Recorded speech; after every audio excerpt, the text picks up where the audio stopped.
안녕하세요. 새벽 4시 반죽이 숨쉬는 시간에 하루를 여는 최다솜입니다. 오늘은 가족이라는 이름으로 내 삶을 반죽처럼 쥐어짜던 사람들에게서 빠져나온 이야기예요. 끝까지 들어주시고 여러분의 가족 기준도 댓글로 남겨주세요. 시작하기 전에 구독과 알림을 눌러두면 다음 사이다도 놓치지 않습니다. 안녕하세요. 저는 최다솜입니다. 새벽 4시면 제 하루가 시작됩니다. 동네 베이커리 파티시에라는 직업이 그렇습니다. 아직 어둠이 짙게 깔린 시간, 반죽기 소리만이 조용한 주방을 깨웁니다. 손끝으로 밀가루의 온도를 재고 물의 양을 가늠하는 그 순간이 저는 참 좋습니다. 이 일을 시작한 건 20살 때였습니다. 제과학원을 다니며 처음 반죽을 만졌을 때의 그 감촉을 지금도 기억합니다. 밀가루가 물을 만나 하나가 되는 그 순간, 뭔가 살아있는 것을 만지는 기분이었습니다. 아빠는 그런 제 모습을 보며 늘 흐뭇해 하셨죠. 솜아, 빵은 사람처럼 온기가 먼저야. 아빠 최문수는 제가 10살 때부터 혼자 저를 키우셨습니다. 엄마는 제가 어릴 때 집을 나가셨습니다. 정확히 말하면 아빠가 내보내신 겁니다. 엄마는 집에 거의 안 들어오셨습니다. 술 냄새를 달고 사셨고 다른 남자와 바람을 피웠습니다. 아빠는 참다 결국 이혼을 선택하셨죠. 그 뒤로 아빠는 저를 위해 모든 걸 하셨습니다.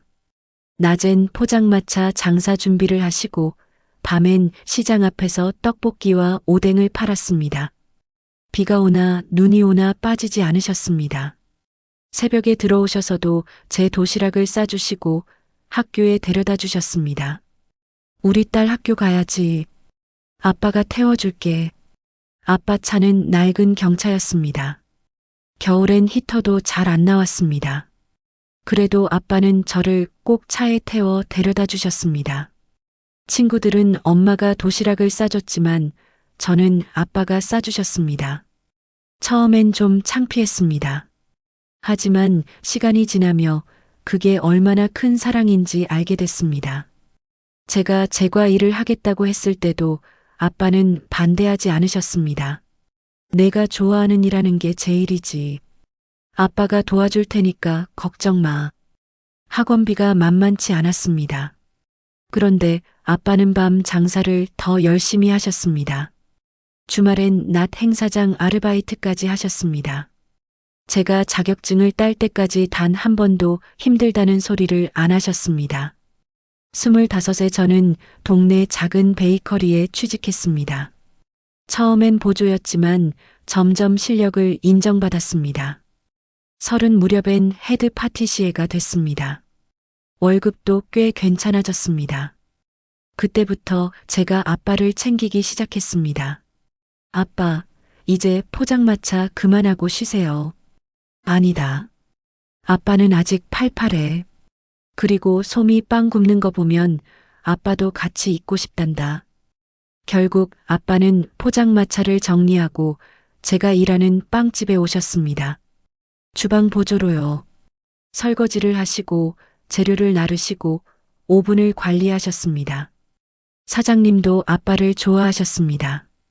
성실하고 꼼꼼했으니까요. 그렇게 아빠와 저는 함께 일했습니다. 새벽마다 반죽기를 돌리면 아빠는 먼저 와서 오븐 예열을 해놓으셨습니다. 제가 반죽 온도를 재면 아빠는 옆에서 물을 준비하셨습니다. 말이 많지 않았지만 손발이 척척 맞았습니다. 우리 빵집은 크진 않았지만 단골이 많았습니다. 쇼케이스에는 바게트부터 크루아상, 타르트까지 다양한 빵이 놓였습니다. 저는 제 손으로 만든 빵이 사람들에게 행복을 준다고 믿었습니다. 아침을 여는 따뜻한 한 조각이 누군가에겐 하루의 시작이니까요. 쇼케이스 한쪽 벽에는 작은 액자가 걸려 있었습니다. 아빠와 제가 바닷가에서 찍은 사진이었습니다. 제가 27대 처음으로 아빠와 간 여행이었습니다. 강릉이었습니다.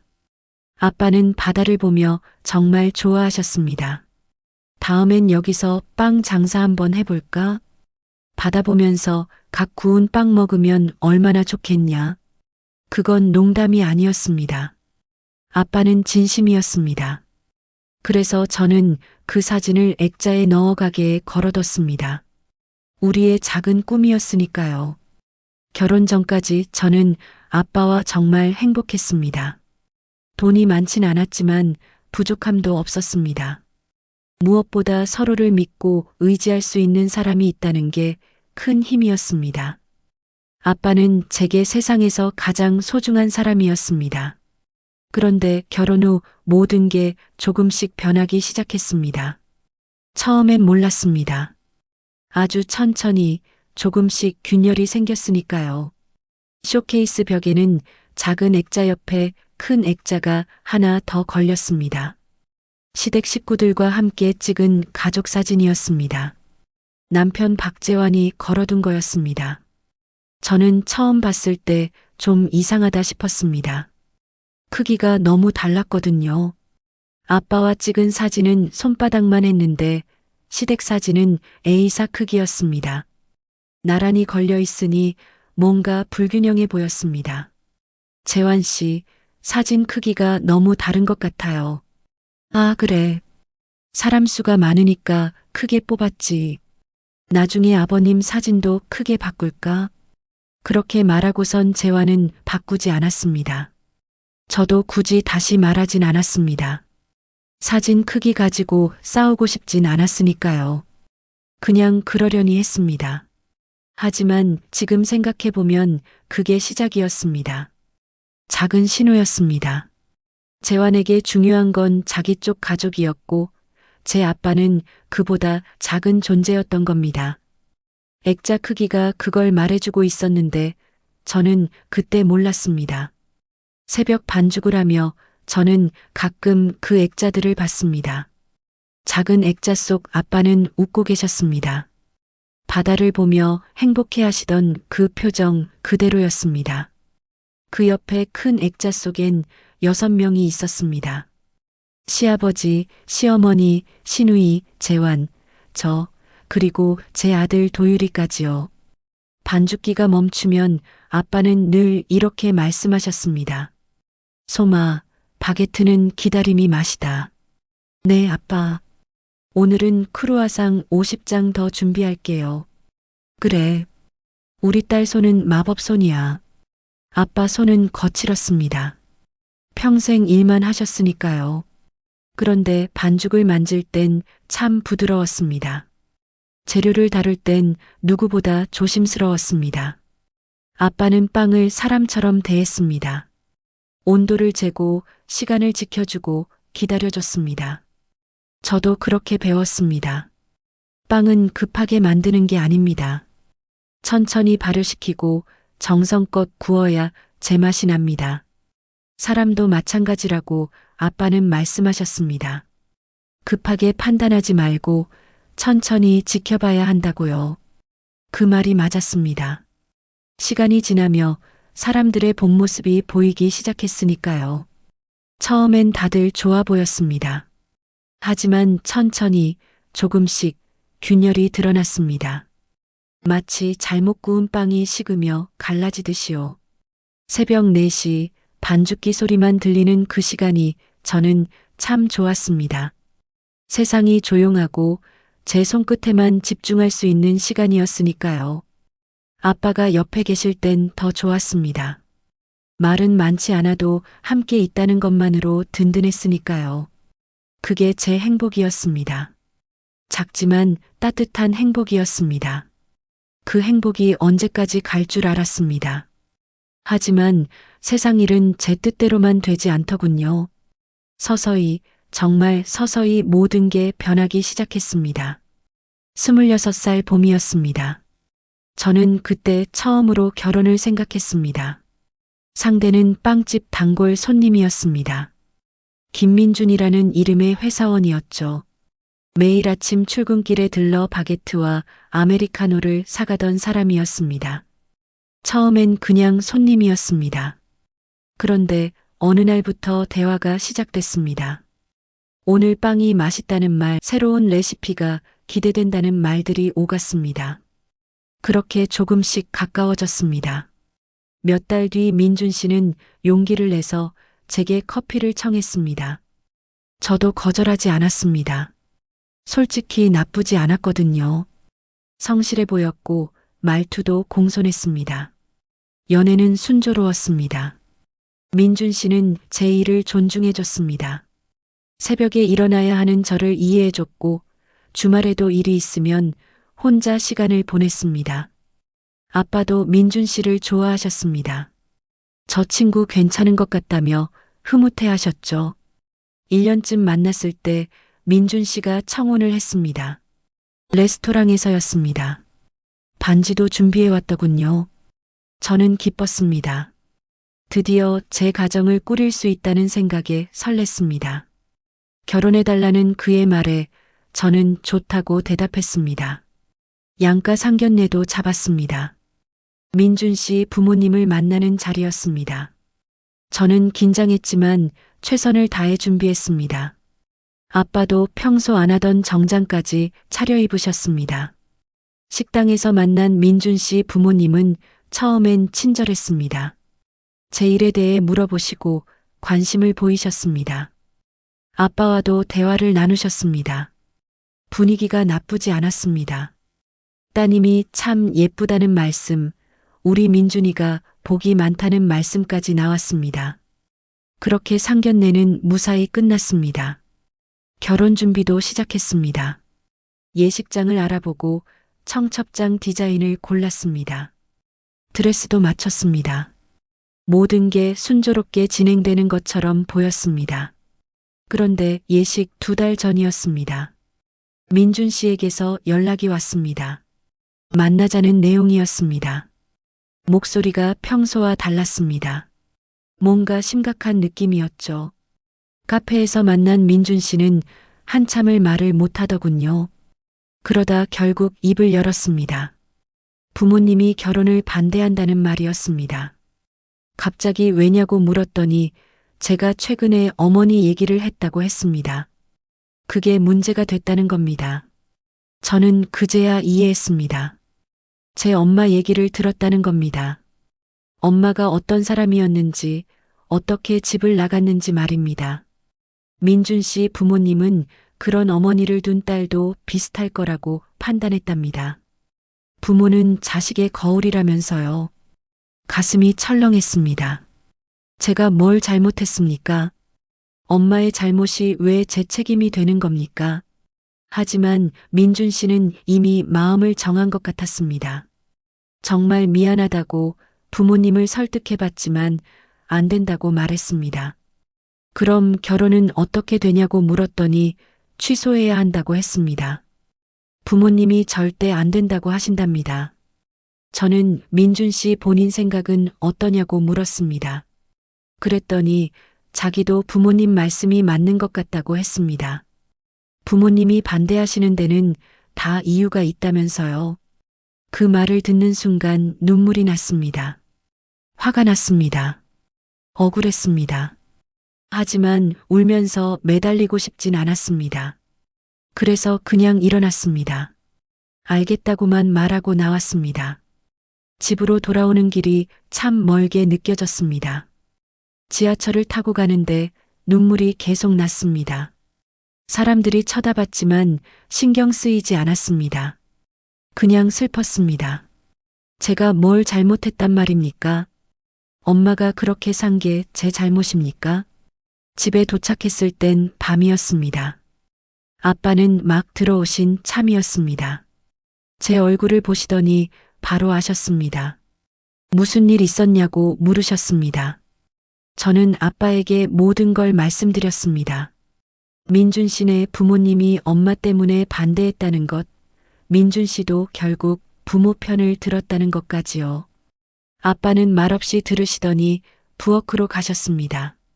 그리고 냄비를 꺼내셨습니다. 떡볶이를 만드셨습니다. 포장마차 스타일 국물 떡볶이였습니다. 그 위에 계란까지 넣어주셨습니다.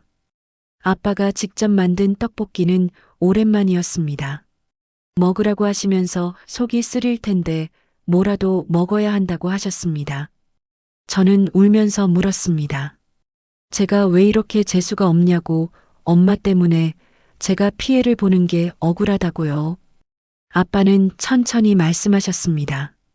사람의 가치는 돈으로 매겨지는 게 아니고 핏줄로 결정되는 것도 아니라 했습니다.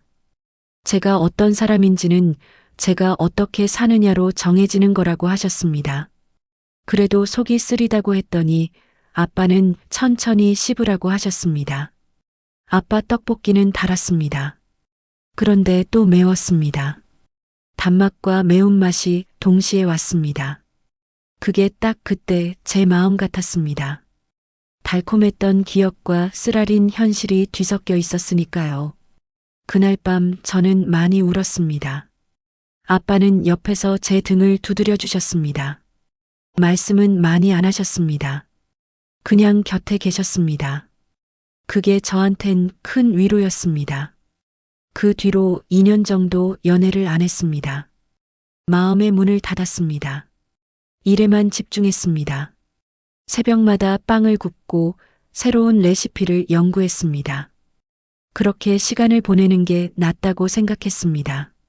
아빠는 그런 저를 걱정하셨습니다. 너무 일만 하지 말라고, 사람도 만나야 한다고 하셨습니다. 하지만 저는 괜찮다고만 했습니다. 지금이 편하다고요. 아빠는 그래도 내 나이 때 즐길 것도 즐겨야 한다고 하셨지만 저는 움직이지 않았습니다. 상처가 아물려면 시간이 필요했으니까요. 그리고 그 시간이 지나고 나서야 박재환을 만났습니다. 29살 겨울이었습니다. 빵집 사장님의 소개였습니다. 사장님 친구 동생이라고 했습니다. 처음엔 거절하려 했습니다. 하지만 사장님이 워낙 권하셔서 한 번만 만나보기로 했습니다. 재환 씨는 첫인상이 괜찮았습니다. 키가 크고 말투가 부드러웠습니다. 대화를 나눠보니 착한 사람 같았습니다. 무엇보다 제 일을 이해해준다는 게 좋았습니다. 파티시의 일이 힘들다는 걸 알고 새벽부터 일어나야 하는 제 사정을 배려했습니다. 재환 씨는 저처럼 상처가 있는 사람이었습니다. 그것도 저와 비슷한 이유였습니다. 과거에 사귀던 여자친구가 있었는데 상대 집안에서 반대했다고 했습니다. 자기네 집이 형편이 좀 어려웠는데 그 집은 좀 사는 편이었다는 겁니다. 그래서 반대당했답니다. 저도 비슷한 경험이 있다고 했더니 그럼 우리 같은 처지라고 했습니다. 같은 아픔을 겪은 사람끼리 통하는 게 있었습니다. 서로의 상처를 이해했습니다. 그래서 더 가까워졌습니다. 몇 번 만나면서 저는 재환 씨가 괜찮은 사람이라고 생각했습니다. 재환 씨는 저를 배려해 줬습니다. 데이트 장소도 제 일정에 맞춰 잡았습니다. 선물도 부담스럽지 않게 했습니다. 아빠도 재환 씨를 만나보시고 좋아하셨습니다. 저 친구 괜찮다며 저한테 잘해주는 것 같다고 하셨습니다. 1년쯤 만나다가 재환 씨가 결혼 얘기를 꺼냈습니다. 저는 솔직히 조심스러웠습니다. 전에 한번 실패한 기억이 있었으니까요. 하지만 재환 씨는 괜찮을 거라고 했습니다. 자기네 부모님은 편견 같은 거 없으시다고 사람 됨됨이를 보시는 분들이라고 했습니다. 상견례 자리에서 재환 씨 부모님을 만났습니다. 시아버지는 공장 경비였고 시어머니는 식당에서 일하셨습니다. 두 분 다 수수하고 검소한 분들이었습니다. 우리 며느리 될 사람이 이렇게 예쁘다며 환영한다고 하셨습니다. 자기들이 별로 해줄 건 없지만 그래도 좋은 마음으로 맞이하겠다고 하셨습니다. 시부모님은 정말 좋은 분들 같았습니다. 겸손하고 따뜻했습니다. 제 일에 대해서도 관심을 보이셨습니다. 저는 안도했습니다. 이번엔 괜찮을 것 같았으니까요. 결혼 준비가 시작됐습니다. 이번엔 모든 게 순조로웠습니다. 아빠도 정말 기뻐하셨습니다. 드디어 제가 좋은 사람 만나서 결혼하게 됐다면서요. 아빠가 죽기 전에 손주 얼굴 좀 봐야 한다고 하셨습니다. 저는 그런 소리 하지 말라고 아직 한참 남았다고 했습니다. 결혼 준비를 하던 중 아빠가 저를 부르셨습니다. 그리곤 통장 하나를 제 손에 쥐어주셨습니다. 신혼집 전세금이었습니다. 서울 외곽 작은 아파트였지만 전세금이 만만치 않았습니다. 아빠는 그 돈을 전부 준비해 주셨습니다. 눈물이 났습니다. 아빠가 얼마나 오래 모으신 돈인지 알았으니까요. 아빠는 부동산 중개업을 하시면서 투자도 조금씩 하셨습니다. 그렇게 모은 돈이었습니다. 재환 씨도 정말 감동했습니다. 장인어른께 평생 은혜를 잊지 않겠다고 했습니다. 저도 그 말이 진심인 줄 알았습니다. 결혼식은 작게 했습니다. 양가 친지들만 초대했습니다. 아빠는 그날 정말 행복해 보이셨습니다. 제가 웨딩드레스를 입고 나타나자 눈시울을 붉히셨습니다.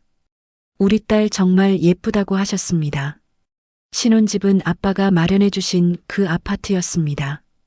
작았지만 따뜻했습니다. 재환 씨도 만족했습니다.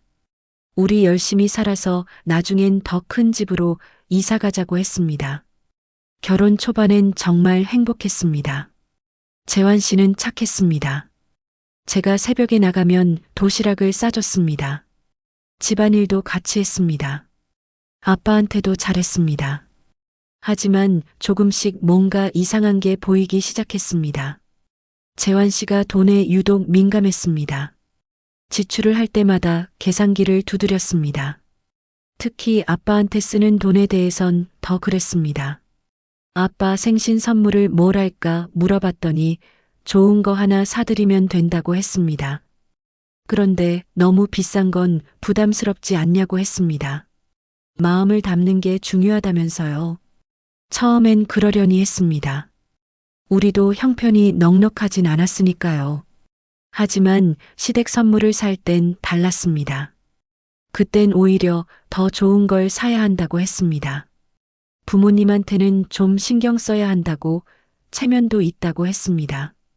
그럼 우리 아빠는 어떻냐고 물었더니 장인어른은 우리 사정 이해하신다면서 넘어갔습니다.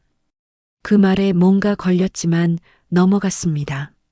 싸우고 싶지 않았으니까요. 그냥 제가 따로 아빠 선물을 챙기면 된다고 생각했습니다. 하지만 그게 끝이 아니었습니다. 점점 더 많은 부분에서 균열이 보이기 시작했습니다. 아빠와 시댁 사이의 저울이 한쪽으로 기울고 있었습니다. 저는 그걸 느꼈지만 애써 무시했습니다. 결혼이란 게 원래 그런 거라고 생각했습니다. 서로 양보하고 맞춰가는 거라고요. 하지만 지금 생각해보면 그때 제대로 짚고 넘어갔어야 했습니다. 작은 균열이 나중엔 큰 틈이 되니까요. 결혼 1년째 되던 해봄이었습니다. 아빠가 저희 신혼집에 찾아오셨습니다. 손에 서류 봉투를 들고 계셨습니다. 뭔가 했더니 부동산 매매 계약서였습니다. 저는 순간 말문이 막혔습니다. 아빠는 제 이름으로 작은 베이커리 가게를 매입하셨답니다. 동네 상가 1층 작은 공간이었습니다. 매매가가 4억이었습니다. 아빠가 그 돈을 전부 대주신 겁니다. 제 손에 계약서를 쥐어주시며 아빠는 말씀하셨습니다. 언젠가 손자가 크면 엄마 가게에서 각 구운 빵 먹으면 얼마나 좋겠냐고요. 우리 둘이 꿈꿨던 제 가게를 이제 아이와 함께 할 수 있다고요. 가게는 내 명의로 등기해뒀으니 마음 편하게 준비하라고 하셨습니다. 눈물이 났습니다. 4억이라는 큰 돈을 선뜻 내주시다니요. 아빠가 얼마나 저를 위해 준비하셨을지 알았으니까요. 재환 씨도 감동한 표정이었습니다. 장인어른 정말 감사하다며 평생 잊지 못할 거라고 했습니다. 시어머니도 소식을 들으시곤 전화를 주셨습니다. 사돈께서 참 통이 크시다고 우리 며느리 복도 많다고 하셨습니다. 4억짜리 가게를 사주시다니 정말 대단하시다고 했습니다. 모두가 기뻐했습니다. 처음엔 말입니다. 하지만 그해 가을, 제가 임신을 했습니다. 그리고 아들 도유리를 낳았습니다. 가게 오픈은 아이가 좀 크면 하기로 했습니다. 그때부터였습니다. 뭔가 조금씩 어긋나기 시작한 게요. 아이를 낳고 육아휴직을 했습니다. 재환 씨는 회사 일이 바빠졌습니다. 저는 집에서 아이를 돌보며 지냈습니다. 시댁에서 가끔 도와주러 오셨지만 대부분은 혼자였습니다. 아빠는 매일 퇴근 후 들르셨습니다. 손주 보는 게 낙이라면서요. 아이를 안고 웃으시는 아빠 얼굴을 보면 제 마음도 따뜻해졌습니다. 아빠는 장 봐온 것도 냉장고에 채워주시고 설거지까지 하고 가셨습니다. 그리고 아빠는 갈 때마다 용돈을 두둑이 챙겨주셨습니다. 딸이 애 키우느라 힘들 텐데 많이 도와주고 싶다면서요. 한 번은 50만 원, 한 번은 30만 원씩 봉투에 넣어주셨습니다. 재환 씨한테도 가끔 용돈을 주셨습니다. 사위 용돈이라면서요. 재환 씨는 처음엔 사양하는 척했지만 결국 받았습니다. 장인어른 마음이니까 받는 게 맞다고 했습니다. 아빠가 좋아서 주시는 건데 거절하면 오히려 섭섭해 하실 것 같았으니까요. 그런 아빠를 보며 재환 씨가 말했습니다. 장인어른이 참 좋은 분이라고, 자기도 나중에 저런 아버지가 되고 싶다고요. 저는 그 말이 진심인 줄 알았습니다. 그런데 시간이 지나며 재환 씨 태도가 바뀌기 시작했습니다. 미묘하게요. 처음엔 알아차리기 힘들 정도로 조금씩이었습니다. 아빠가 오시는 날이면 재환 씨가 은근히 들뜬 표정이었습니다. 그리고 아빠가 용돈을 주시고 가면 만족스러운 얼굴로 지갑에 넣었습니다. 한 번은 아빠가 용돈을 안 주고 가신 날이 있었습니다. 그날 재환 씨 표정이 묘하게 실망스러워 보였습니다. 저는 그게 불편했습니다. 마치 아빠가 용돈을 주는 게 당연한 것처럼 기대하는 것 같았으니까요.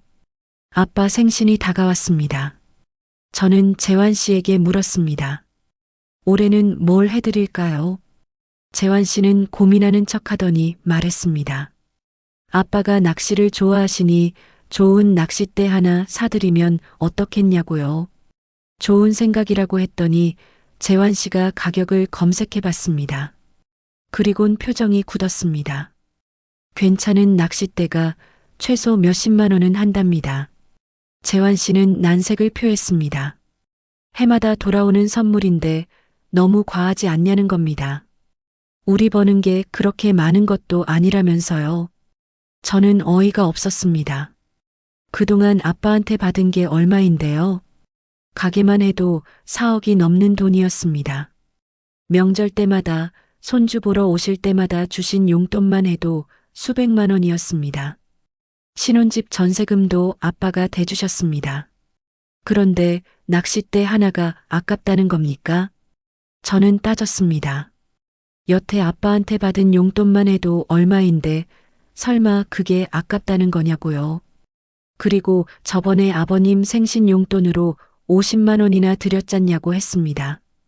재환 씨는 변명했습니다. 시부모님은 우리한테 용돈 같은 거 주신 적도 없는데 왜 우리 아빠한테만 아끼냐고 물었더니 재환 씨는 말을 돌렸습니다. 시부모님은 형편이 어려우시니까 우리가 도와드려야 한다고 했습니다. 하지만 장인어른은 우리를 많이 도와주시니까 굳이 큰 돈 쓰기보단 정성이나 마음으로 표현해도 좋지 않겠냐고 했습니다. 저는 기가 막혔습니다.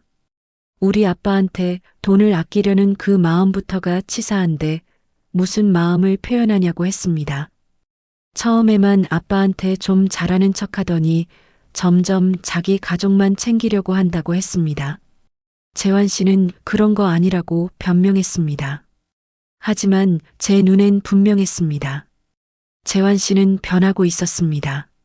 아니, 원래 이런 사람이었는데 제가 몰랐던 걸 수도 있었습니다. 결국 그의 아빠 생신엔 제가 따로 돈을 모아 낚싯대를 샀습니다. 재환 씨는 카드만 긁었습니다. 아빠는 좋아하셨지만 저는 마음이 씁쓸했습니다. 그 뒤로 저는 아빠에게 부탁했습니다. 재환 씨한테 용돈 같은 거 주지 말라고요. 아빠는 눈치가 빠르신 분이었습니다. 알았다고 하시며 점점 용돈을 안 주셨습니다. 그랬더니 재환 씨가 확실히 서운해하는 게 보였습니다. 입 밖으로 내진 않았지만 표정에서 드러났습니다. 장인어른이 예전만 못하다는 듯한 표정이었습니다. 저는 그게 너무 괘씸했습니다. 더 큰 문제는 신우이였습니다. 재환 씨 여동생 박지연이었습니다. 처음엔 몰랐는데 신우이는 직장을 자주 옮기는 사람이었습니다. 한 곳에 진득이 있질 못했습니다. 그런데 쓰는 건 많았습니다. 명품 가방을 좋아했고 비싼 화장품을 썼습니다. 당연히 돈이 늘 부족했습니다. 그래서였을까요? 신우이는 점점 제 물건에 눈독을 들이기 시작했습니다. 처음엔 사소한 것부터였습니다. 제가 쓰는 립스틱을 보더니 한 번만 써봐도 되냐고 물었습니다. 저는 괜찮다고 했습니다. 그랬더니 신우이는 자기 입술이랑 찰떡이라며 이거 달라고 했습니다. 장난스럽게 말했지만 진심이 느껴졌습니다. 가난하고 불쌍한 신우이에게 한 번만 은혜를 내려달라고 했습니다. 외동인 저로선 신우이가 동생처럼 느껴져서 처음엔 귀여워서 줬습니다. 그런데 그게 한두 번이 아니었습니다. 신우이는 점점 당연한 듯 제 물건을 요구했습니다. 제 명품 가방, 아빠한테 선물 받은 시계까지도요. 몇 개 없어서 소중하게 쓰던 것들이었습니다. 저는 거절했습니다. 좋은 마음도 한두 번이 끝이지 그 이상은 버릇이 된다고 생각했으니까요. 신우이는 불만스러워했습니다. 왜 처음엔 주고 지금은 안 주냐고 물었습니다. 저는 똑바로 말했습니다. 보통 사람은 한두 번 받는 것도 고맙고 미안해서 보답을 한다고요.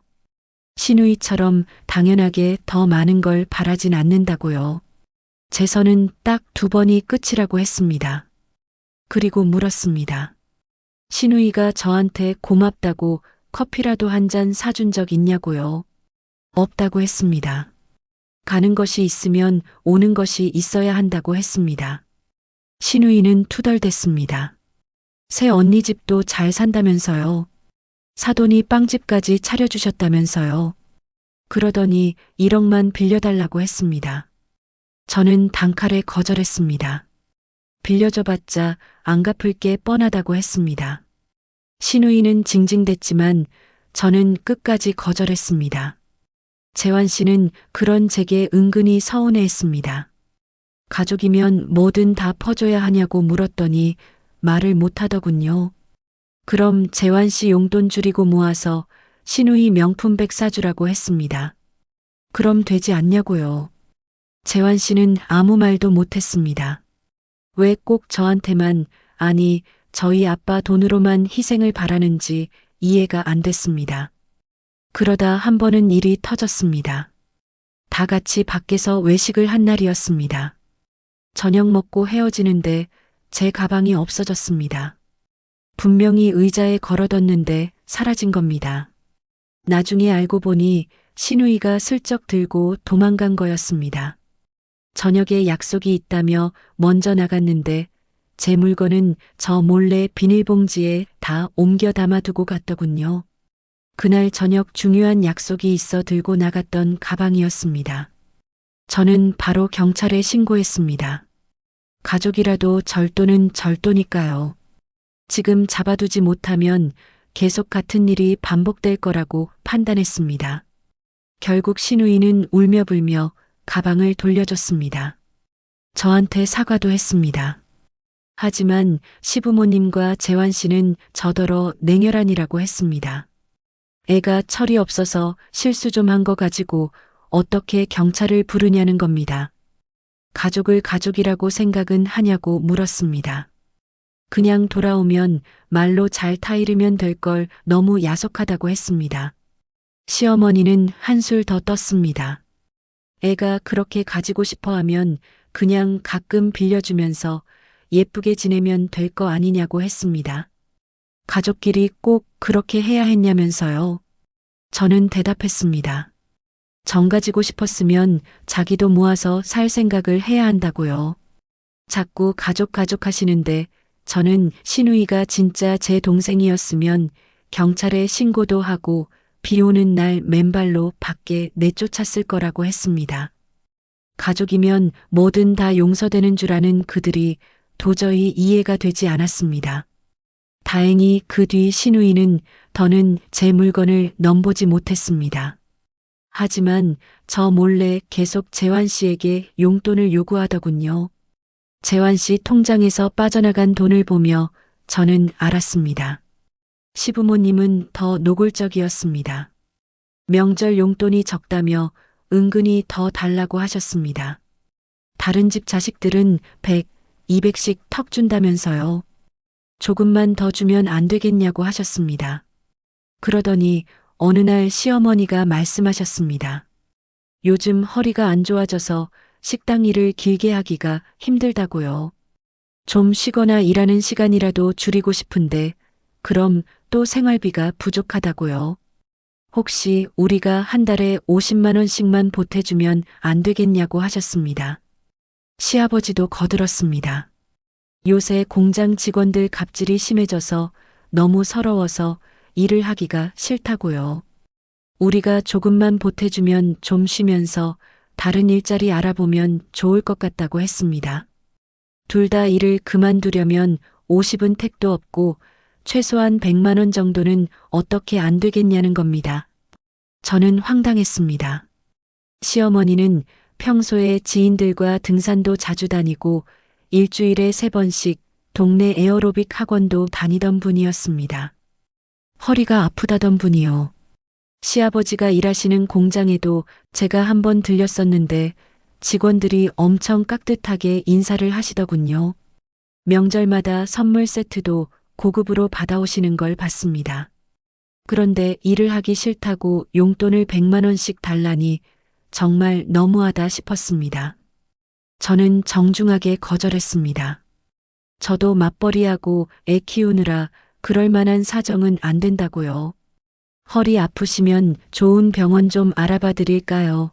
아버님 이직하실 만한 다른 경비일도 제가 한번 알아볼까요? 이렇게 말했습니다. 그랬더니 시아버지가 버럭 소리를 지르셨습니다. 아니, 그런 건 필요 없고 그냥 돈으로 도와주면 된다고요. 근데 우리가 왜 돈이 없냐고 물으셨습니다. 집 대출금이 나가는 것도 아닌데요.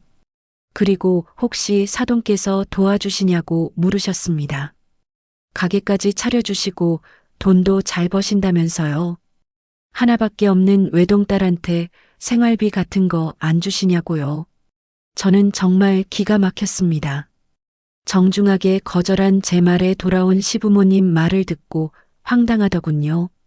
대체 무슨 생각으로 그 큰 돈을 우리에게 요구했나 했더니 시부모님은 저희 아빠를 믿고 그랬던 거더라고요. 저희 아빠가 여유가 있으니까 조금 도와주면 된다는 겁니다. 마치 당연한 것처럼요. 더 기가 막혔던 건 옆에서 자신의 부모님 말을 거들던 재환 씨였습니다. 양가 부모님이 다 똑같이 소중하지만 시부모님은 장인어른이랑 다르게 형편이 안 좋으시다고 했습니다. 장인어른이 조금만 도와주시면 시부모님도 좀 편하게 지내실 수 있지 않겠냐고 했습니다. 시부모님 볼 때마다 너무 가슴 아프다고 했습니다. 우리 가족이라면서요. 저는 화를 참을 수가 없었습니다. 그러니까 지금 우리 아빠 돈으로 시부모님을 도와드리자는 소리냐고 물었습니다. 매달 100만 원씩이나 그걸 지금 말이라고 하냐고 했습니다. 그리고 시부모님께도 말했습니다. 두 분도 참 너무하시다고요. 저희 아빠가 돈이 많든 적든 간에 저희 아빠는 엄연한 남이라고요. 왜 저희 아빠가 힘들게 버신 돈을 두 분이 마음대로 넘보시냐고 했습니다. 저 정말 불쾌하다고 했습니다. 저는 너무 화가 나서 소리를 지르고 시댁을 나와버렸습니다. 집으로 돌아오는 길 저는 생각했습니다. 제가 결혼한 집안이 어떤 곳인지 말입니다. 가족이란 이름으로 남의 것을 탐하는 사람들이었습니다. 주는 것보다 받기를 바라는 사람들이었습니다. 그리고 그 중심엔 제 남편이 있었습니다. 처음엔 착한 척했지만 본색이 드러나기 시작한 남편이요. 시댁과의 갈등 이후 저는 경제권을 확실히 잡기로 했습니다. 재환 씨 월급을 제 통장으로 받기로 했습니다. 재환 씨는 처음엔 반발했습니다. 하지만 제가 이혼 얘기까지 꺼내자 결국 동의했습니다. 그 뒤로 시댁 식구들에게 몰래 돈이 나가는 일은 없었습니다. 하지만 신우이는 포기하지 않았습니다. 돈은 못 얻어내니 이번엔 다른 걸 노렸습니다. 도유리가 3살쯤 됐을 때였습니다. 저는 육아휴직이 끝나고 복직을 준비하고 있었습니다. 아빠가 계약해 주신 가게도 슬슬 오픈 준비를 시작할 시기였습니다. 어느 날 신우이가 집에 놀러 왔습니다. 요즘 일이 없다며 심심하다고 했습니다. 저는 차라도 한 잔 대접하려고 주방으로 갔습니다. 그 사이 신우이는 제 방을 기웃거렸습니다. 화장대 위에 있던 제 화장품들을 만져봤습니다. 그리고 옷장도 열어봤습니다. 제가 차를 들고 나왔을 때 신우이는 제 명품 코트를 보고 있었습니다. 작년 겨울 아빠가 사주신 거였습니다. 백화점에서 아빠가 직접 골라주셨습니다. 신우이 눈이 반짝였습니다. 이거 진짜 예쁘다며 한번 입어봐도 되냐고 물었습니다. 저는 조심스럽게 거절했습니다. 그건 아빠가 사주신 거라 소중하다고 했습니다. 신우이는 표정이 굳었습니다. 그러더니 입어보기만 하면 되는데 왜 그러냐고 했습니다. 가족끼리 그것도 안 되냐면서요. 저는 단호하게 말했습니다. 코트는 안 된다고요. 대신 다른 옷은 괜찮다고 했습니다. 신우이는 불만스러운 표정이었지만 그날은 그냥 돌아갔습니다. 며칠 뒤였습니다. 도유리를 데리고 아빠 집에 갔다 왔습니다. 저녁쯤 집에 돌아왔는데 뭔가 이상했습니다. 현관문이 열려 있었습니다. 집에 들어가니 재환 씨가 있었습니다. 일찍 퇴근했다고 했습니다. 그런데 분위기가 묘했습니다. 재환 씨가 뭔가 숨기는 것 같았습니다. 저는 방으로 갔습니다. 옷장을 열었습니다. 제 코트가 없었습니다. 아빠가 사주신 그 명품 코트가 사라진 겁니다. 심장이 쿵 내려앉았습니다. 바로 재환 씨를 불렀습니다. 제 코트 어디 갔냐고 물었습니다. 재환 씨는 말을 더듬었습니다. 그러더니 실은 신우이가 가져갔다고 했습니다. 오늘 낮에 집에 왔었다고 했습니다. 재환 씨가 재택근무 중이었는데 신우이가 급하게 필요한 게 있다며 왔답니다. 그리고 제 코트를 보더니 오늘 저녁 중요한 약속이 있는데 입고 갈 옷이 없다고 했답니다. 하루만 빌려달라고 했다는 겁니다. 저는 소리를 질렀습니다. 그럼 나한테 먼저 물어봤어야 하는 거 아니냐고요. 왜 당신 마음대로 내 옷을 빌려줬냐고요. 재환 씨는 변명했습니다. 하루만 빌리는 건데 괜찮을 줄 알았다고요. 가족끼리 그 정도는 괜찮다고 생각했다고요. 저는 기가 막혔습니다. 제가 분명히 그 코트는 안 된다고 했었습니다. 신우이도 알고 있었습니다. 그런데 제가 없는 사이 몰래 가져간 겁니다. 바로 신우이에게 전화를 걸었습니다. 신우이는 밝은 목소리로 받았습니다. 저는 차갑게 말했습니다. 지금 당장 코트 가지고 집으로 오라고요. 신우이는 당황했습니다. 지금 약속 장소로 가는 중이라고 했습니다. 내일 아침에 바로 돌려주겠다고 했습니다. 깨끗하게 세탁해서 돌려주겠다고 했습니다. 저는 단호하게 말했습니다. 세탁은 필요 없고 지금 당장 가져오라고요. 안 그러면 경찰에 신고하겠다고 했습니다. 신우이가 웃었습니다. 새 언니 농담이죠 라고 했습니다. 가족끼리 경찰을 부르겠냐면서요. 저는 농담 아니라고 했습니다. 30분 안에 안 오면 바로 신고하겠다고 했습니다. 그리고 전화를 끊었습니다. 재환 씨가 말렸습니다. 너무 심한 거 아니냐고 했습니다. 하루만 빌려주면 되는 건데 왜 이렇게까지 하냐고 했습니다. 저는 재환 씨를 쳐다봤습니다. 당신이 제일 문제라고 했습니다. 제 허락도 없이 제 물건을 남한테 빌려준 게 문제라고요. 재환 씨는 입을 다물었습니다. 저는 휴대폰을 들고 거실에 앉았습니다. 시계를 봤습니다. 30분을 재기 시작했습니다. 20분쯤 지났을 때 초인종이 울렸습니다. 신우이였습니다. 코트를 들고 왔습니다. 얼굴이 붉어져 있었습니다. 신우이는 코트를 제게 던지듯 건넸습니다. 그리고 울먹이며 말했습니다. 새 언니 어떻게 가족을 경찰에 신고할 수 있냐고요. 저는 차갑게 대답했습니다. 가족이 훔쳐간 건 도둑질 아니냐고요. 누가 그러냐고 물으니 제가 그렇게 생각한다고 했습니다. 그러게 왜 사람 물건을 말도 없이 훔쳐가냐고 했습니다.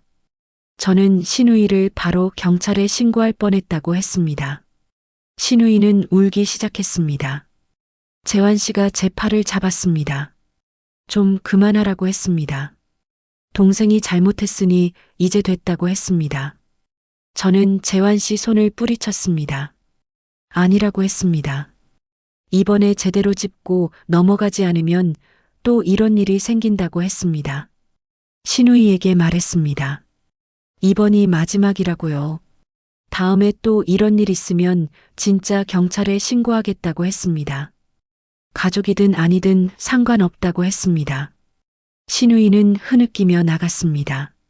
재환 씨는 저를 보며 한숨을 쉬었습니다. 너무 냉정한 거 아니냐고 했습니다. 저는 대답했습니다. 냉정한 게 아니라 당연한 거라고요. 남의 물건을 허락 없이 가져가는 건 잘못된 거라고요. 그날 밤 시어머니에게서 전화가 왔습니다. 목소리가 차가웠습니다. 지연이가 울면서 왔다고 했습니다. 어떻게 동생한테 그럴 수 있냐고 물었습니다. 저는 차분하게 설명했습니다. 신우이가 제 허락 없이 제 옷을 가져간 거라고요. 그래서 돌려받은 거라고요. 시어머니는 화를 냈습니다. 애가 그렇게 가지고 싶어 하면 그냥 가끔 빌려주면서 예쁘게 지내면 될 거 아니냐고 했습니다. 가족끼리 꼭 그렇게 했어야 됐냐고 했습니다. 저는 단호하게 말했습니다. 빌려주는 건 제 선택이라고요. 가져가는 건 도둑질이라고요. 그 차이를 아셔야 한다고 했습니다. 시어머니는 기가 막힌다고 했습니다. 며느리가 신우이한테 도둑이라고 했다면서요. 우리 지연이가 그렇게까지 나쁜 애냐고 물었습니다. 저는 차갑게 대답했습니다. 나쁜 애는 아니지만 버릇은 고쳐야 한다고요. 그리고 전화를 끊었습니다. 재환 씨는 그날 밤 말을 안 했습니다. 제가 너무 심했다는 표정이었습니다. 하지만 저는 후회하지 않았습니다.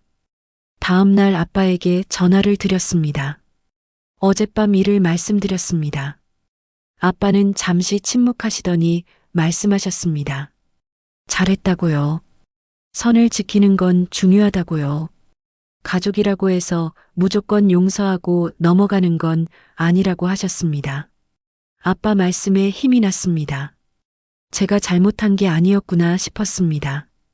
그 뒤로 신우이는 더는 제 물건을 넘보지 못했습니다. 저희 집에도 잘 오지 않았습니다. 시댁 분위기도 냉랭해졌습니다. 하지만 저는 개의치 않았습니다. 이게 맞다고 생각했으니까요. 가족이라는 이름으로 모든 걸 당연시하는 건 잘못된 거라고 믿었습니다.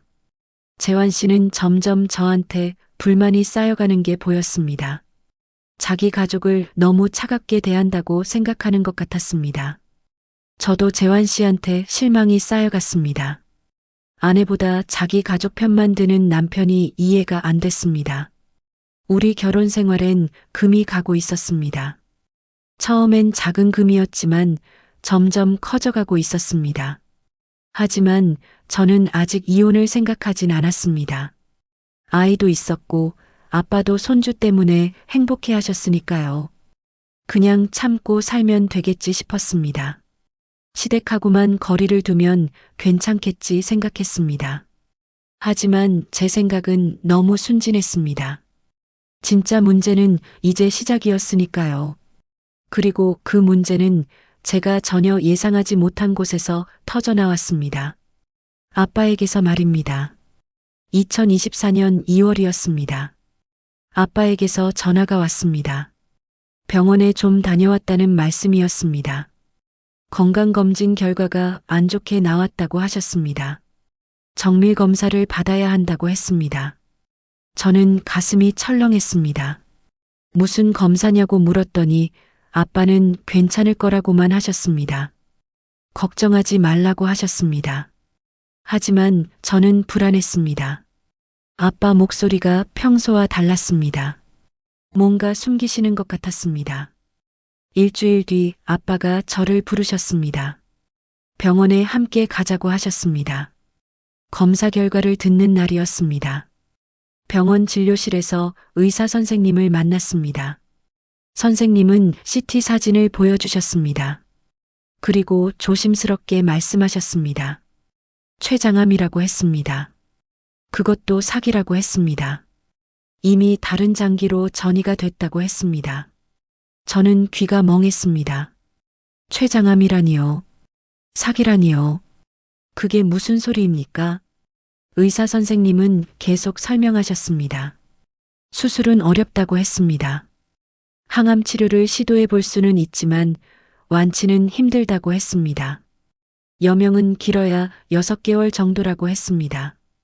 옆에 앉은 아빠를 봤습니다. 아빠는 담담한 표정이었습니다. 이미 알고 계셨던 것 같았습니다. 혼자 먼저 결과를 들으셨던 겁니다. 진료실을 나왔습니다. 저는 아무 말도 할 수 없었습니다. 아빠가 제 어깨를 두드리셨습니다. 괜찮다고 하셨습니다. 사람은 언젠가 다 가는 거라고요.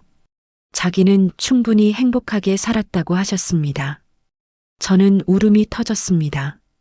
병원 복도에서 펑펑 울었습니다. 아빠는 그런 저를 안아주셨습니다.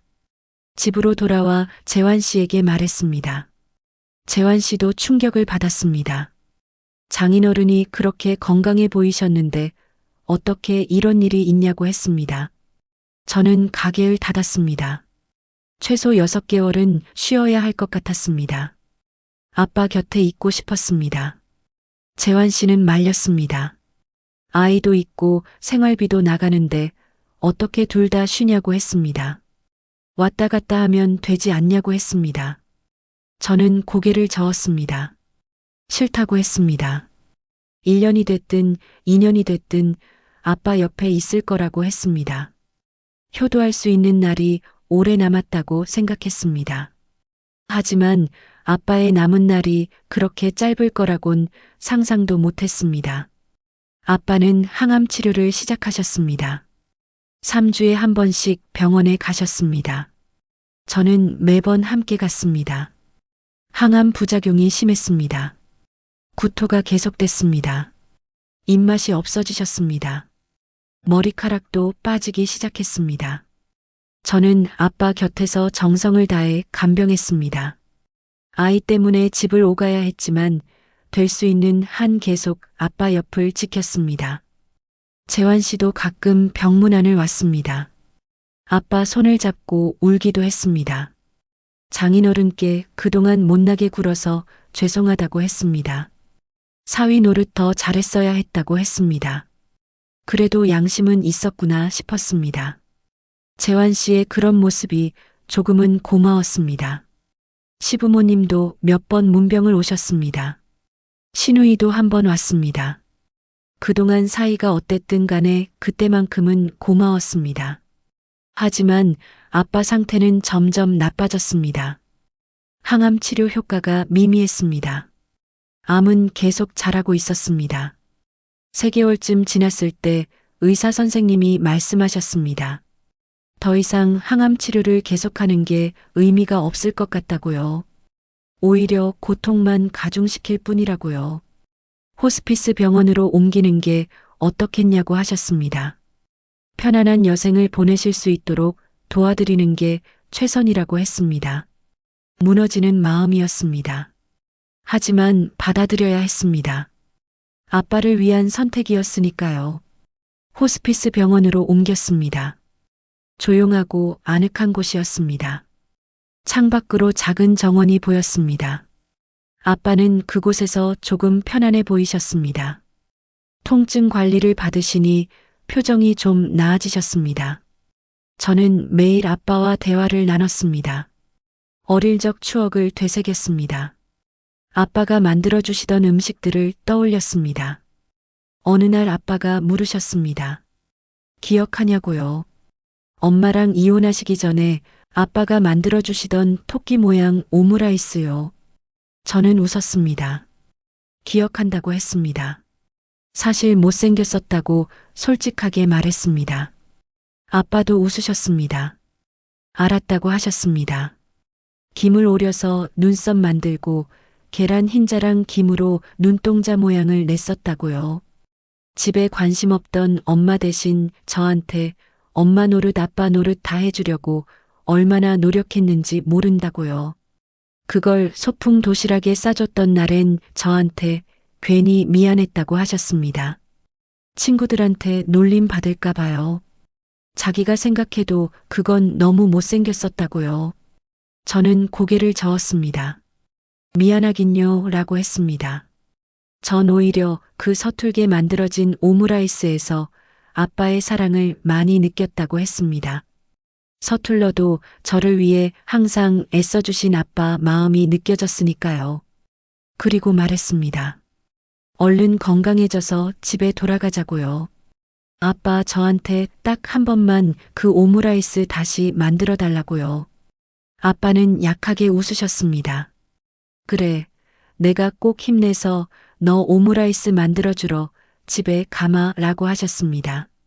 내가 너를 두고 어떻게 떠날 수가 있겠니? 라고 하셨습니다.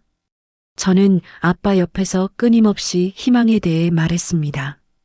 내년엔 여행 가자고요. 내후년엔 유람선을 타러 가자고요. 아빠도 현실을 받아들이지 못하던 제 말에 맞장구를 쳐주셨습니다. 그래, 다 하자구나. 우리 다 같이 행복하게 살자. 하지만 시간은 무정했습니다. 아빠는 점점 약해지셨습니다. 말씀도 줄어드셨습니다. 깨어 계시는 시간도 짧아졌습니다. 호스피스 병원으로 옮긴 지 한 달쯤 됐을 때였습니다. 어느 날 새벽이었습니다. 병원에서 연락이 왔습니다. 급히 오라고 했습니다. 저는 재환 씨와 함께 달려갔습니다. 아빠는 침대에 누워 계셨습니다. 숨소리가 가늘었습니다. 저는 아빠 손을 잡았습니다. 아빠가 눈을 뜨셨습니다. 저를 보셨습니다. 그리고 힘없이 말씀하셨습니다. 꼭 행복해져야 한다, 우리 딸. 그게 마지막이었습니다. 아빠는 조용히 눈을 감으셨습니다. 그리고 다시 뜨지 않으셨습니다. 저는 아빠 손을 붙잡고 울었습니다. 아빠 없으면 저 이제 어떻게 살아요? 라고 외쳤습니다. 저 무서워요. 라고 울부짖었습니다. 장례식장은 조용했습니다. 아빠는 평소 조용한 분이셨으니까요. 친구도 많지 않으셨습니다. 저와 도유리가 전부였으니까요. 저는 장례식 내내 울었습니다. 재환 씨는 제 곁을 굳건히 지켜줬습니다.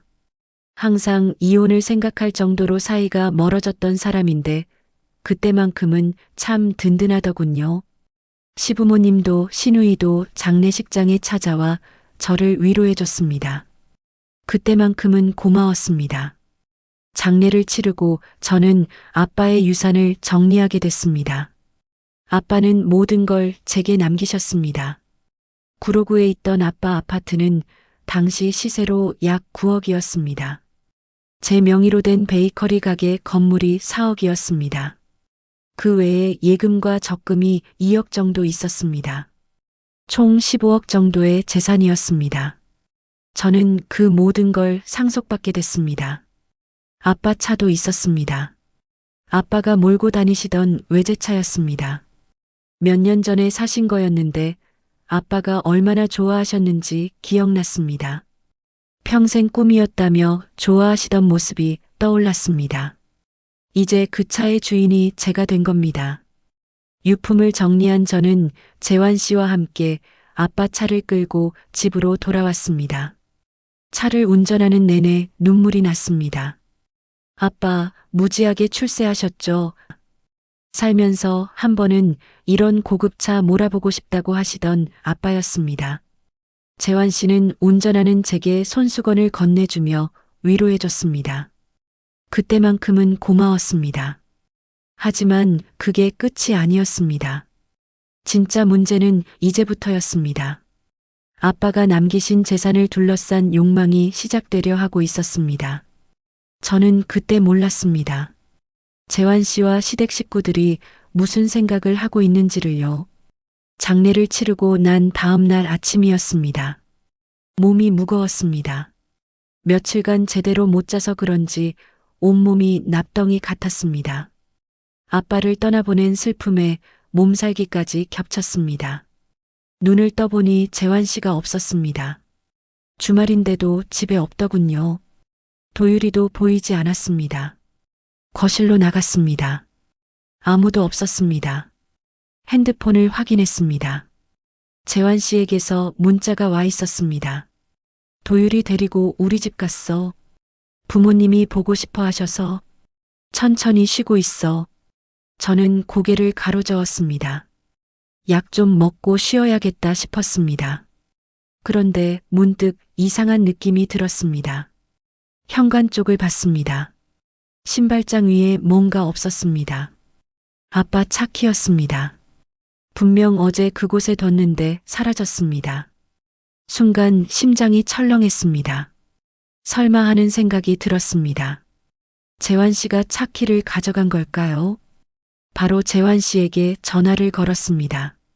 몇 번의 신호음 후에 받았습니다. 어디냐고 물었습니다. 재환 씨는 시댁에 있다고 했습니다. 그런데 목소리가 이상했습니다. 뭔가 들뜬 것 같았습니다. 저는 차키 어디 갔냐고 물었습니다. 재환 씨는 잠시 침묵하더니 대답했습니다. 자기가 가져갔다고 했습니다. 시아버지께 드리려고 왔다는 겁니다. 저는 귀를 의심했습니다. 뭐라고요? 라고 되물었습니다. 재환 씨는 태연하게 말했습니다. 실은 장인어른 차를 아버지께 드리려고 온 거라고요. 어차피 저는 대중교통으로 출퇴근하고 차고에만 두기 아깝지 않냐고요. 그리고 시아버지 소원이 외제차 타시는 거였다고 했습니다. 시아버지가 지금 몰고 다니시는 차는 10년도 더 된 고물이라고요. 그래서 겸사겸사 이번에 아버지 소원 좀 이뤄드리면 좋을 것 같다고 했습니다. 시아버지가 차 보시더니 엄청 좋아하셨다고 했습니다. 어차피 주인 없는 차인데 이럴 때 효도하면 좋지 않겠냐고 했습니다. 저는 뒤로 넘어갈 뻔했습니다. 무슨 소리를 듣고 있는 건지 믿을 수가 없었습니다. 전화기 너머로 시아버지 목소리가 들렸습니다. 고맙다 며느야, 잘 쓰겠다는 소리였습니다. 자기들이 뭔데 저희 아빠 차를 가로채는 겁니까? 순식간에 분노가 치밀어 올랐습니다. 저는 소리를 질렀습니다. 당신 지금 제정신이냐고요? 왜 나랑 상의도 없이 우리 아빠 차를 아버님께 드냐고요? 당장 돌려오라고 했습니다. 재환 씨는 당황한 목소리로 물었습니다. 왜 화가 났냐고요? 어차피 놀릴 바엔 시아버지께 드리는 게 낫지 않냐고요. 자기도 제가 그렇게 생각할 거라고 생각해서 다 가져온 건데 왜 그러냐고 했습니다. 저는 기가 막혔습니다. 제가 분명히 말했습니다. 당신 돈으로 당신 가족 챙기라고 했습니다. 우리 아빠 돈으로 당신 가족 챙길 생각하지 말라고 했습니다.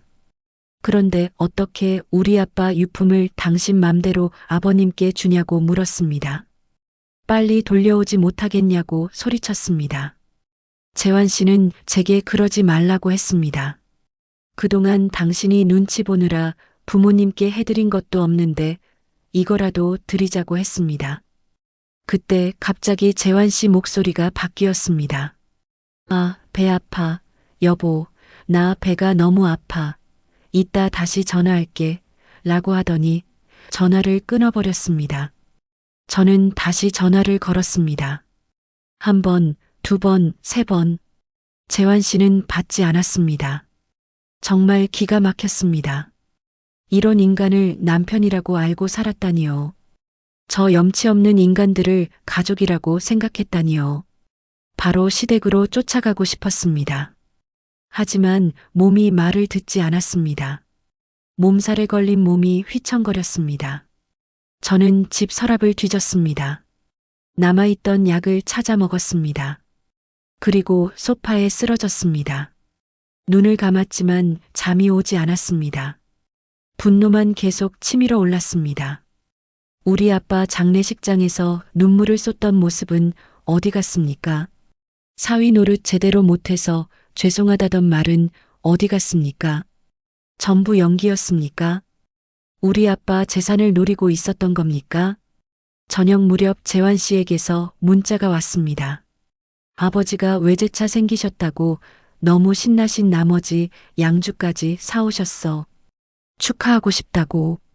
이렇게 좋아하시는데 그냥 우리 아버지 드리자. 그리고 나도 아버지랑 술 한잔 하느라 그냥 여기서 자고 내일 집에 갈게. 미안해. 사랑해. 여보, 화 풀고 내일 봐. 저는 핸드폰을 던질 뻔했습니다. 아빠 돌아가신 지 이틀밖에 안 됐습니다. 그런데 아빠 차를 가지고 축하 술을 드신다고요. 너무 화가 났습니다. 동시에 슬펐습니다.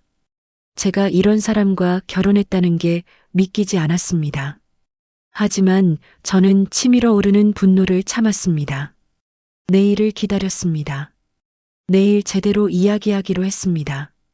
다음 날 눈을 뜨니 다행히 몸이 좀 나았습니다. 약을 먹고 푹 쉬어서 그런지 개운했습니다. 저는 도유리를 친한 친구 집에 잠시 맡겼습니다. 그리고 바로 시댁으로 향했습니다. 시댁 앞에 아빠 차가 서 있었습니다. 제 차였습니다.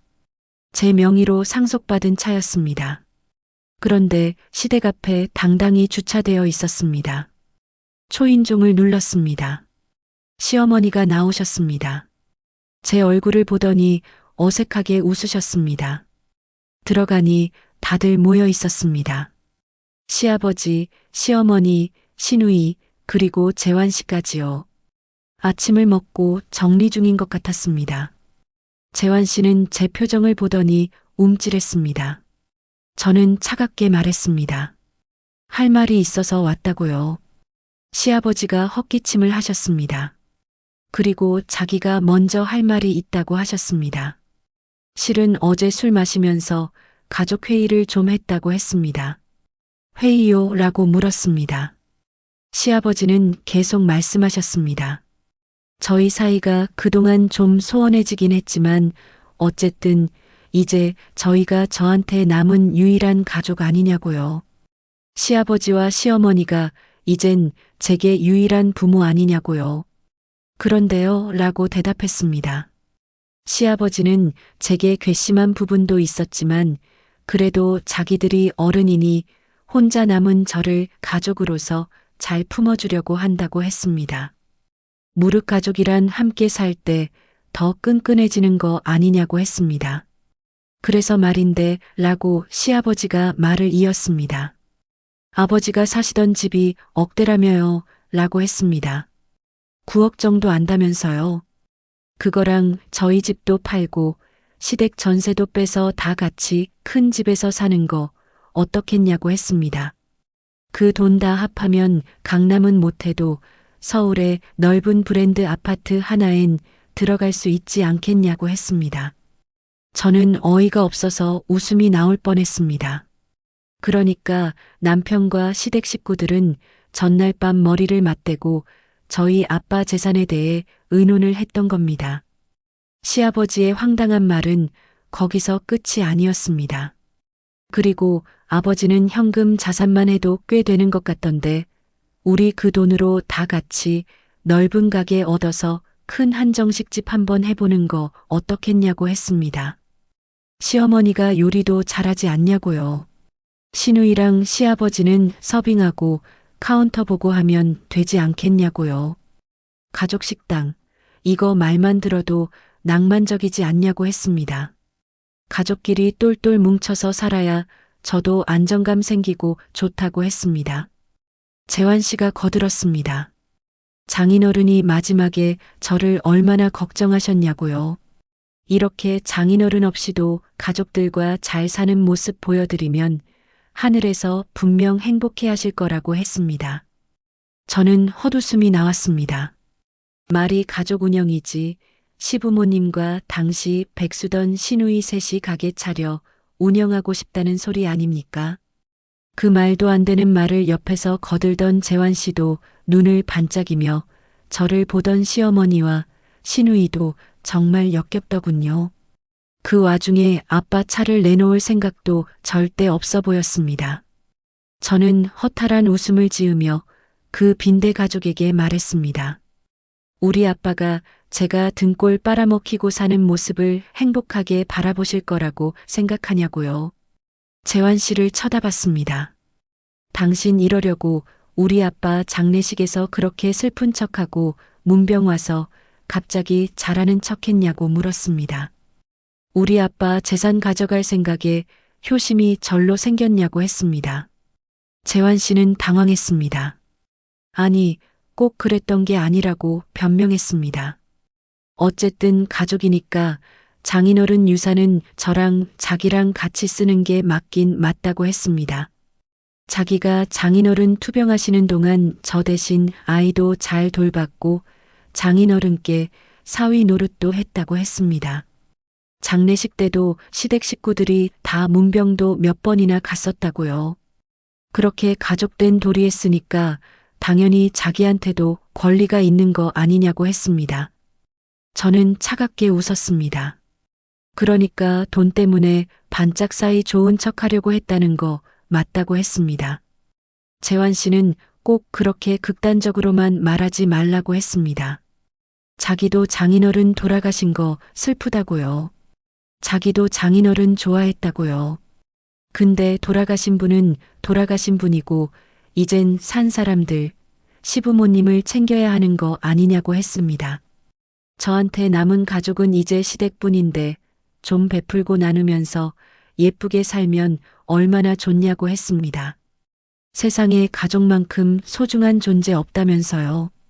시누이도 거들었습니다. 맞다고요. 새 언니 너무 계산적이라고요. 가족끼리 그러면 안 된다고요. 저는 끝까지 말도 안 되는 궤변을 늘어놓던 그 가족과 더는 말 섞을 필요를 못 느꼈습니다. 그래서 저는 그들을 보며 차갑게 말했습니다. 이런 쓸데없는 잡소리는 그만하자고요. 아버님 외제차 가지시는 게 평생 소원이라고 하셨죠? 라고 했습니다. 근데 제가 그거 못 드리겠다고 했습니다. 대신 다른 선물을 드리겠다고 했습니다. 재환 씨한테도 말했습니다. 당신한테도 줄 다른 선물을 가져왔다고요. 선물이라는 제 말에 다들 의아한 표정으로 저를 바라봤습니다. 저는 가방에서 준비해간 서류를 꺼냈습니다. 그리고 재환 씨 면상에 던져버렸습니다. 재환 씨가 서류를 주었습니다. 펼치는 순간 혈색이 싹 빠졌습니다. 이혼 협의서. 입술이 파르르 떨리더군요. 이게 대체 라고 더듬거렸습니다. 여보, 우리 아빠 장례 치른 지 겨우 이틀인데 이혼이 무슨 소리냐고 그제만 해도 나한테 고맙다고 했잖냐고 따졌습니다. 저는 시익 웃었습니다. 서두르지 말라고 했습니다. 선물이 하나 더 남았다고요. 가방을 뒤졌습니다. 액자에서 빼온 가족 사진을 꺼냈습니다. 시댁 6명이 활짝 웃고 있는 그 사진이었습니다. 저는 천천히 가위를 꺼냈습니다. 싹둑. 시아버지 얼굴이 떨어졌습니다. 싹둑, 싹둑. 시어머니, 시누이, 재환 씨 얼굴이 차례로 잘려나갔습니다. 시어머니가 비명을 질렀습니다. 뭐 하는 짓이냐? 저는 잘린 조각들을 공중에 뿌렸습니다. 색종이처럼 흩날리는 얼굴 조각들이 바닥에 떨어졌습니다. 그리고 말했습니다. 우리 집 거실에 이런 쓰레기 같은 사진 더는 안 걸어둘 거예요. 아빠가 마련해 주신 집에 빈대 가족 사진 붙여둘 순 없잖아요. 이 조각난 사진이 바로 우리 결혼의 현주소예요. 끝났어요, 완전히. 사진은 알아서 다시 찍으시든가 하세요. 전 이제 이 저급한 집안에서 빠질 테니까요. 시아버지 얼굴이 시빨개졌습니다. 손가락으로 저를 가리키며 버럭 소리를 질렀습니다. 이게 무슨 미친 짓이냐고, 가족끼리 좀 도우며 살자는데 왜 이렇게까지 나오냐고 했습니다. 저는 피식 웃었습니다. 도와요? 도와달라고요? 목소리를 높였습니다. 왜 남 도울 생각은 안 하시고 도와달라는 소리만 하세요? 그게 바로 기생충이라는 거예요. 빈대라고요. 이해하셨어요? 전 우리 아빠 피땀 흘려 모은 돈 당신네들 입에 쳐넣으며 살 생각 1도 없어요. 서로 등골이나 빨아먹으며 사시든가 하세요. 그건 당신들 자유니까. 근데 우리 아빠 이름 더럽히는 건 이제 그만하세요. 재환 씨가 제 팔을 움켜쥐었습니다. 너무 흥분했다고 진정하라고 했습니다. 저는 그 손을 확 뿌리쳤습니다. 흥분? 난 지금 인생에서 가장 정신이 또렷해요. 아이 걱정, 아빠 걱정 때문에 이혼은 신중하게 하려고 했어요. 그래서 얼마나 머리 아팠는지 알아요? 근데 이렇게 확 결단 내고 나니까 속이 뻥 뚫리네요. 재환 씨 눈을 똑바로 쳐다봤습니다. 당신은 누구랑도 결혼하면 안 되는 인간이었어. 애초에 그렇게 당신네 가족이 소중하면 평생 그 사람들한테만 매달려 사세요. 남의 호주머니 털 생각은 하지 마시고요. 시아버지와 시어머니를 향해 돌아섰습니다. 지금부터 우리 집 반경 100m 안에 얼씬도 하지 마세요. 짐은 택배로 보내드릴 테니 그것만 받으세요. 재환 씨가 제 앞을 막아섰습니다. 여보, 제발, 이라고 애원했습니다. 저는 재환 씨 가슴을 잇는 힘껏 밀었습니다. 재환 씨는 중심을 잃고 바닥에 쿵 하고 넘어졌습니다. 그 틈에 탁자 위 차키를 낚아챘습니다. 아빠 차키였습니다. 뒤도 안 돌아보고 현관으로 달렸습니다. 뒤에서 재환 씨 목소리가 들렸습니다. 여보, 잠깐만, 이라는 외침이요. 무시했습니다. 신발 신고 밖으로 튀어나갔습니다. 아빠 차가 바로 앞에 있었습니다. 차에 올라타 시동을 걸었습니다. 백미러로 보니 재환 씨가 허겁지겁 뛰어나오더군요. 하지만 이미 늦었습니다. 저는 엑셀을 밟았습니다. 차가 쏜살같이 출발했습니다. 백미러 속 재환 씨는 점점 작아졌습니다. 시아버지, 시어머니, 시누이도 현관 앞에 서서 멍하니 차를 바라보고 있었습니다. 저는 그 꼴불견한 광경을 뒤로하고 집으로 향했습니다. 집에 도착하자마자 현관문을 잠갔습니다. 2중 3중으로 채웠습니다. 거실 소파에 주저앉았습니다. 심장이 미친 듯이 뛰었습니다. 온몸이 떨렸습니다. 하지만 후회는 없었습니다. 오히려 속이 다 시원했습니다. 드디어 끝냈구나. 1시간쯤 지났을 때 초인종이 울렸습니다. 문 열어달라는 재환 씨 목소리가 들렸습니다. 무시했습니다. 쿵쿵쿵 문 두드리는 소리가 계속됐습니다. 여보 제발 문 좀 열어줘. 이야기하자. 라는 애원이 이어졌습니다. 저는 꿈쩍도 하지 않았습니다. 한참 후 조용해졌습니다. 문틈으로 재환 씨 목소리가 새어 들어왔습니다. 갑자기 이러면 나보고 어쩌라는 거야. 변명할 기회 정도는 줘야지. 저는 문 쪽으로 걸어갔습니다. 그리고 차갑게 말했습니다. 기회? 그동안 몇 번을 줬는데 또 기회예요? 이제 당신한테 실망할 시간조차 아까워요. 그냥 가세요. 그리고 이 집도 당장 내놓을 거니까 기대하지 마세요. 한참 침묵이 흘렀습니다. 그러더니 재환 씨가 말했습니다. 알았어. 그럼 난 여기서 기다릴게. 나오고 싶으면 나와. 저는 현관문을 열었습니다. 재환 씨가 바닥에 드러 누워 있었습니다. 드디어 나왔네. 재환 씨가 말했습니다. 여보, 난 이렇게 이혼 못해. 정말 나 버릴 거면 날 밟고 지나가. 당신이 용서해 줄 때까지 난 여기서 안 움직여.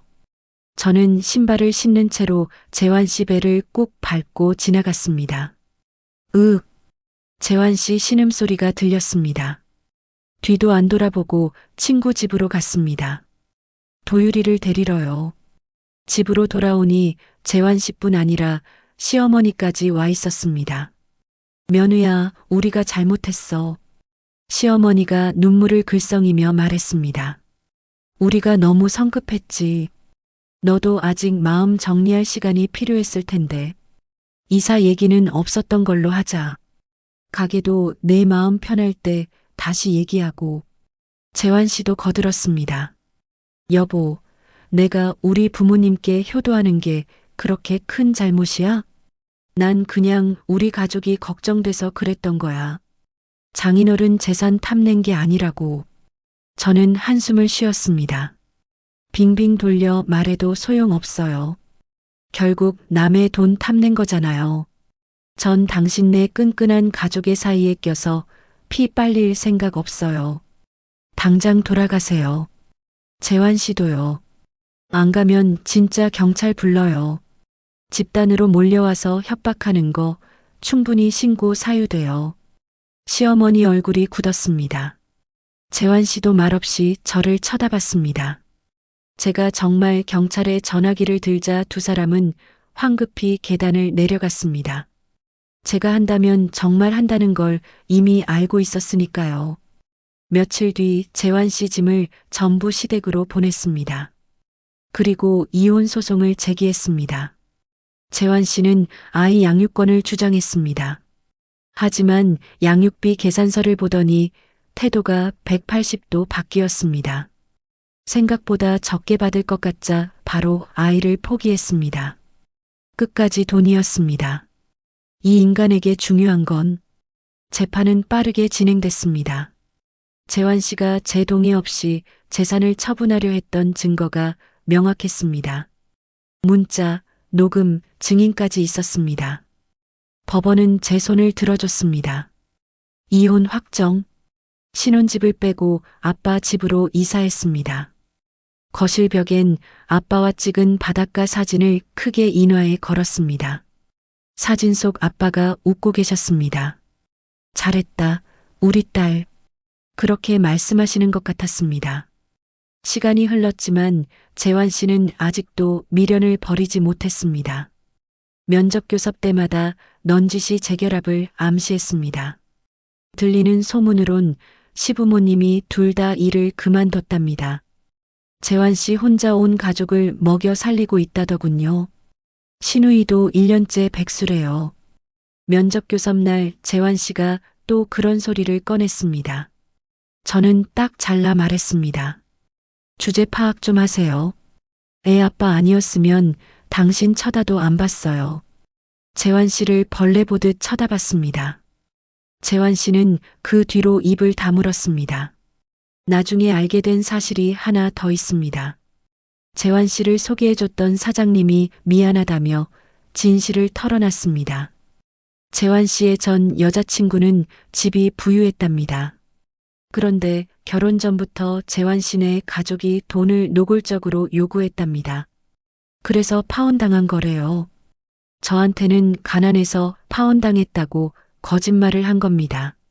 처음부터 저를 속인 거였습니다. 기가 막혔지만 오히려 다행이었습니다. 더 늦기 전에 탈출했으니까요. 도유리는 최소한 저런 빈대 가족의 영향을 안 받을 테니까요. 비록 이혼했지만 전 혼자 아이 잘 키우며 살아갈 겁니다. 힘들 때마다 아빠를 떠올리며 버텨낼 겁니다. 아빠처럼 현명하고 강한 부모가 되겠습니다. 하늘의 아빠가 자랑스러워할 딸이 되겠습니다. 이혼 절차는 생각보다 빨리 끝났습니다. 경제권은 완전히 제 손으로 돌아왔습니다. 재환 씨는 법적으로 제 삶에서 완전히 분리됐습니다. 아빠 차도 정식으로 제 소유가 됐습니다. 저는 도율이 손을 잡고 바닷가로 향했습니다. 강릉이었습니다. 아빠와 함께 찍었던 그 바닷가였습니다. 파도 소리가 들렸습니다. 갈매기가 울었습니다. 바람이 머리카락을 휘날렸습니다. 도율이가 제 손을 잡고 물었습니다. 엄마, 외할아버지 여기 계셔? 저는 고개를 끄덕였습니다. 그래, 여기 계셔. 우리 지켜보고 계실 거야. 도율이는 바다를 향해 손을 흔들었습니다. 외할아버지, 안녕하세요 라고 외쳤습니다. 눈물이 났습니다. 하지만 참았습니다.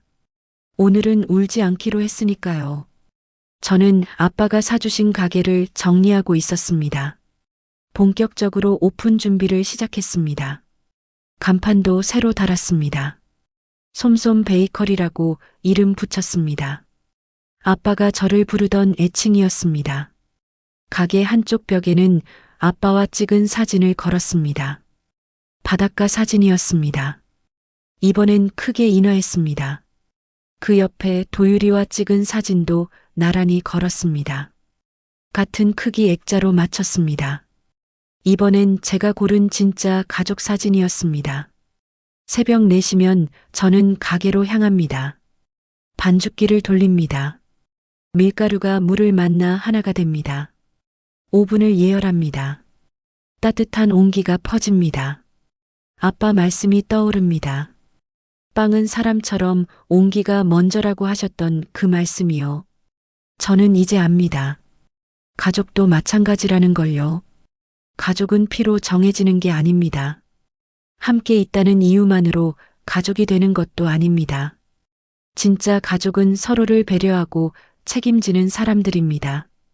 온기를 나누는 사람들입니다. 일방적으로 빼앗기만 하는 관계는 가족이 아닙니다. 그건 기생일 뿐입니다. 도율이가 가게에 놀러 왔습니다. 각 구운 크루아상을 건넸습니다. 도율이는 한 입 베어 물더니 웃었습니다. 엄마 빵 세상에서 제일 맛있어 라고 했습니다.